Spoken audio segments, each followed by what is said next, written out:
What's up, good people? Mark Holmes here, and as always, I want to say thank you all for watching, commenting, subscribing, and being part of the Joe Boo Sports Report. Without you guys, as well as you ladies, you know that this literally does not work. Hope everybody's having a great manic Monday, where we are thinking about what else. The Dallas Cowboys. It is 4 p.m. We are 24 hours away from the NFL trade deadline. Yeah, 24 hours. That's it.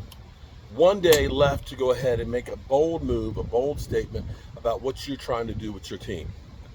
We just heard that the New York Stinking Giants, which of course are hurting right now because their team is ass.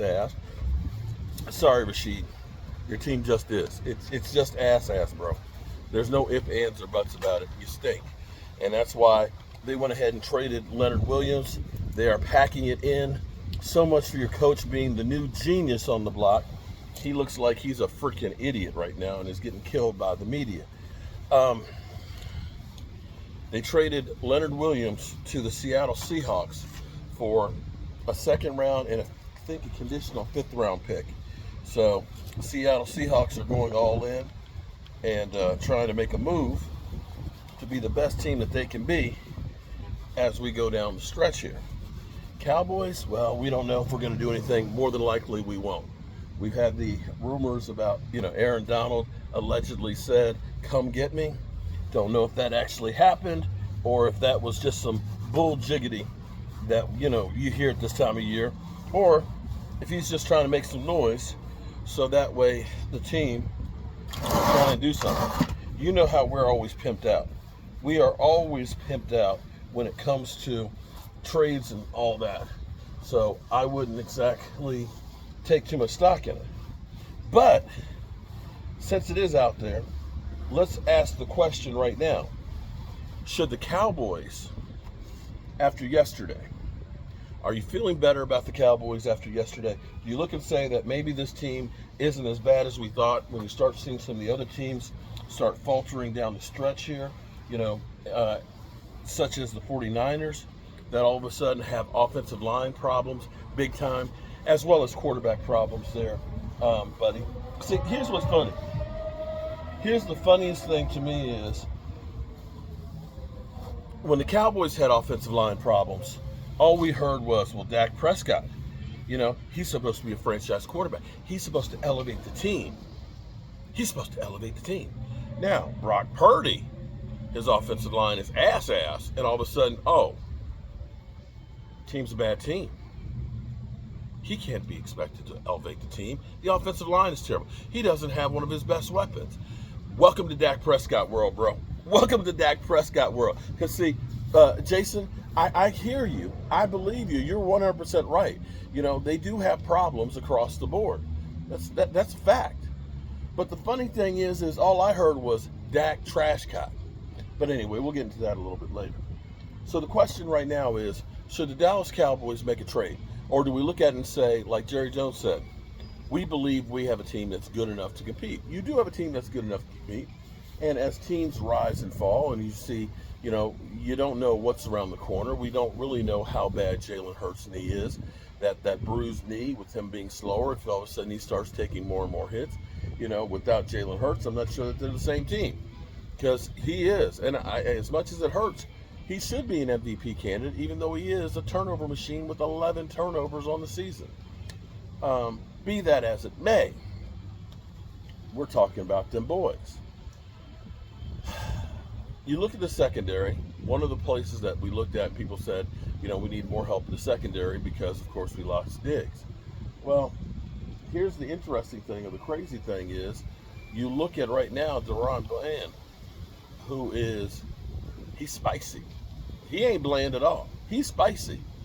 And looking at what he has been able to do with the takeaways, Mr. Pick Six himself, it's actually nothing short of amazing.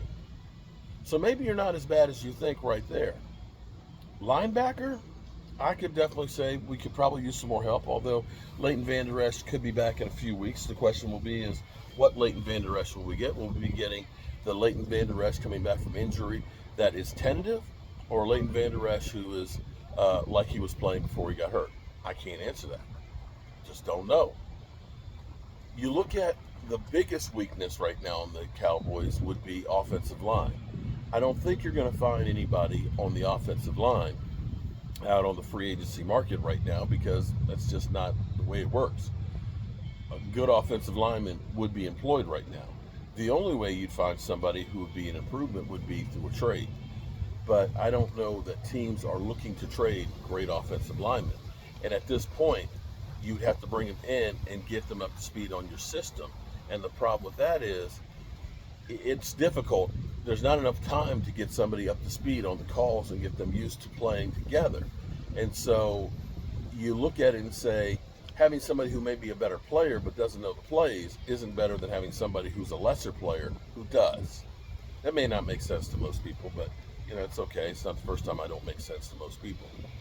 So I don't see the Cowboys making a move, because we them boys, and we always believe that we got the best of everything. So we'll watch the clock. We'll listen. We'll report everybody that makes a move and stuff. And tomorrow I've got to get up early and bring my brother down. So I got to drive. I've got about 5 hours of driving to do tomorrow morning. So if I leave here about 5:30, maybe I'll be back here at 11. So maybe like 12 to 4, we'll be live streaming, following along with all of the work that's happening, or all the things that are happening in the NFL as far as the trade goes, and see if the Cowboys do surprise the heck out of us and make a move. But tonight it's going to start getting cold, so I'm glad that I'm finishing up this patio, although I probably won't be able to really use it too much until the springtime. But I check this out. Check it out. This was cool yesterday because I've got just a small grill right now. Eventually I'll get a big grill. But I built this little patio right here off of the deck, so that way you can come off the deck right off of here. Got a canopy over here, so when I'm grilling, I don't have to be in the elements. I can be out here in the snow grilling. And it's a nice little alcove. It's got the shelves right up here, so I can put that stuff in here. So David Wiley, it was easy cooking in here, and it was close. I mean, literally just right the next room from where we were eating, so you could listen to the games and all that stuff. So David, got to get you and the missus down here for a game. All right, good people, we'll keep on watching. Trades, yes, we could use some. Will we? We know we won't. I'm Mark Holmes, and I appreciate you. Peace.